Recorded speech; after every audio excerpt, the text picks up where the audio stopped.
Hi hello ನಮಸ್ಕಾರ ಎಲ್ಲ ನನ್ನ ಕನ್ನಡದ ಕಣ್ಮಣಿಗಳಿಗೆ welcome back to my YouTube channel. ಎಲ್ಲ ನನ್ನ ಎಸ್ ಎಲ್ ಸಿ ವಿದ್ಯಾರ್ಥಿಗಳಿಗೆ ಆಲ್ಮೋಸ್ಟ್ ಅಂದ್ಕೊಂಡಿದ್ದೀನಿ ಗುರು ಎಲ್ಲ ಎಸ್ ಎಲ್ ಸಿ ವಿದ್ಯಾರ್ಥಿಗಳೇ ವಿಡಿಯೋ ನೋಡ್ತಾ ಇದ್ದಾರೆ ಅಂತ ಅಂದ್ಕೊಂಡಿದ್ದೀನಿ. ಹೆಂಗೆ ಗುರು ರಿಸಲ್ಟ್ ನೋಡೋದು ಗುರು ಒಂದು ಈಸಿ ವೇಯಲ್ಲಿ ರಿಸಲ್ಟ್ ಹೆಂಗೆ ನೋಡೋದು ಅಂತ ತಿಳಿಸ್ತೀನಿ. ತುಂಬ ಮಾತಾಡಿದೆ, ಡೈರೆಕ್ಟಾಗಿ ಪೇಜ್ಗೆ ಹೋಗ್ತೀನಿ. ಪೇಜ್ಗೆ ಹೋಗೋ ಮುಂದೆ ಒಂದು ಸ್ವಲ್ಪ ಮಾತಾಡ್ತೀನಿ.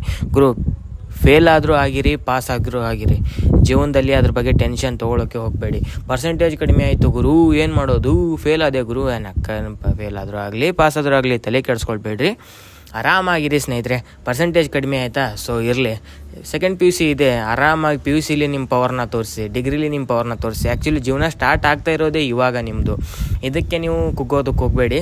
ಸೊ ಡೋಂಟ್ ವರಿ ಅಂತ ಹೇಳ್ತಾ ಮುಂದಿನ ಹೆಂಗೆ ನೋಡೋದು ರಿಸಲ್ಟ್ ಅಂತ ಹೇಳ್ತೀನಿ. ಬನ್ನಿ ಸ್ನೇಹಿತರೆ, ಮೊಬೈಲ್ ಸ್ಕ್ರೀನ್ ಮೇಲೆ ಹೋಗೋಣ ಅಂತ. ಓಕೆ ಸ್ನೇಹಿತರೆ, ನೋಡ್ತಾ ಇದ್ದೀರಾ, ಜಸ್ಟ್ ಗೂಗಲ್ ಓಪನ್ ಮಾಡಿ KERResults.nic. KERResults ಸ್ಕ್ರೀನ್ ಮೇಲೆ ತೋರಿಸ್ತಾ ಇದ್ದೀನಿ.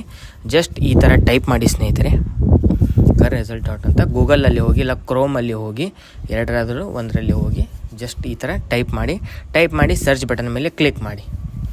ಓಕೆ ಮಾಡಿದ್ರೆ ಸ್ಪೆಲ್ಲಿಂಗ್ ತೋರಿಸ್ತಾ ಇದ್ದೀನಿ, ಅದೇ ಕರೆಕ್ಟಾಗಿ ಅದೇ ಸ್ಪೆಲ್ಲಿಂಗ್ ಹೊಡೆದು ಚೆಕ್ ಮಾಡಿ ಸ್ನೇಹಿತರೆ. ಓಕೆ, ನೋಡ್ತಾ ಇರೋದು ಈ ಥರ ಬರ್ತಿದೆ. ಫಸ್ಟ್ ಲಿಂಕ್ ಮೇಲೆ ಕ್ಲಿಕ್ ಮಾಡಿ. ಓಕೆ, ಲಿಂಕ್ ಓಪನ್ ಆಯಿತು. ಓಪನ್ ಆದ ತಕ್ಷಣ ಈ ಥರ ಬರುತ್ತೆ ಸ್ನೇಹಿತರೆ. Second P U C result ಇಲ್ಲಿ ತೋರಿಸ್ತಾ ಇರುತ್ತೆ. ಜಸ್ಟ್ ಇಲ್ಲಿ ಸೈಡಲ್ಲಿ ಇದೆಯಲ್ಲ, ಇದ್ರ ಮೇಲೆ ಕ್ಲಿಕ್ ಮಾಡ್ಕೊಳ್ಳಿ. ಕ್ಲಿಕ್ ಮಾಡ್ಕೊಂಡ್ಮೇಲೆ ಓಕೆ ಈ ಥರ ಬರುತ್ತೆ. ಬಂದ ತಕ್ಷಣ ಇಲ್ಲಿ ಆಲ್ರೆಡಿ ಇಲ್ಲಿ ತೋರಿಸ್ತಾರೆ, just second P U C result ಇರುತ್ತೆ. ಕ್ಲಿಕ್ ಮಾಡಿದ್ಮೇಲೆ ಸೆಕೆಂಡ್ ಪಿ ಯು ಸಿದು ಓಪನ್ ಆಗುತ್ತೆ.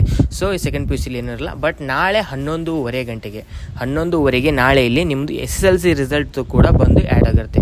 ಒಂದು 10-20 ನಿಮಿಷ ಹೆಚ್ಚಾಗ್ಬೋದು, ಇಲ್ಲ ಕಡಿಮೆ ಆಗ್ಬೋದು. ಕರೆಕ್ಟಾಗಿ 11:30 ಅಂತಂದರೆ ಸ್ವಲ್ಪ ಪ್ರಾಬ್ಲಮ್ ಆಗುತ್ತೆ, ಯಾಕಂದರೆ ವೆಬ್ಸೈಟ್ ಜಾಮ್ ಆಗಿಬಿಡುತ್ತೆ. ಸೊ ಕರೆಕ್ಟಾಗಿ ತೋರಿಸೋದಕ್ಕೆ ಆಗದೇ ಇರ್ಬೋದು, ಬಟ್ ಆಲ್ಮೋಸ್ಟ್ 11:30 ಇಲ್ಲಿ ತೋರಿಸ್ತಿರುತ್ತೆ. ಜಸ್ಟ್ ಅದ್ರ ಮೇಲೆ ಟ್ಯಾಪ್ ಮಾಡಿ, ಇಲ್ಲಿ ಏನು ಕಾಣಿಸ್ತಿದೆ, ಇಲ್ಲಿ ನಿಮ್ಮದು ರಿಜಿಸ್ಟರ್ ನಂಬರ್ ಹಾಕಿ, ನಿಮ್ಮದು ಇದನ್ನು ತೊಗೊಳ್ಳಿ, ಹಾಲ್ ಟಿಕೆಟ್ ತೊಗೊಂಡು ಹಾಲ್ ಟಿಕೆಟಲ್ಲಿರೋ ರಿಜಿಸ್ಟರ್ ನಂಬರ್ ಹಾಕಿ. ಅಗೇನ್ ಕೆಳಗಡೆ ನಿಮ್ಮದು ಡೇಟ್ ಆಫ್ ಬರ್ತ್ ಹಾಕಬೇಕು. Date of birth, register number hockey search option ಮೇಲೆ ಕ್ಲಿಕ್ ಮಾಡಿ. ಕೊಟ್ಟ ತಕ್ಷಣ ನಿಮ್ಮದು ರಿಸಲ್ಟು ಓಪನ್ ಆಗುತ್ತೆ. ರಿಸಲ್ಟ್ ನೋಡ್ಬೋದು. ರಿಸಲ್ಟ್ ಏನಾದರೂ ಆಗಿರಿ, ಒಟ್ಟಾರೆ ಖುಷಿಯಾಗಿರಿ ಅಂತ ಹೇಳ್ತಾ, ವಿಡಿಯೋ ಸ್ವಲ್ಪನಾದರೂ ಇಷ್ಟ ಆದರೆ ವಿಡಿಯೋಗೆ ಲೈಕ್, ಶೇರ್, ಸಬ್ಸ್ಕ್ರೈಬ್ ಮಾಡಿ ಅಂತ ಹೇಳ್ತಾ ಇವತ್ತಿನ ವಿಡಿಯೋ ಮುಗಿಸ್ತಾ ಇದ್ದೀನಿ ಸ್ನೇಹಿತರೆ. ಬಾಯ್.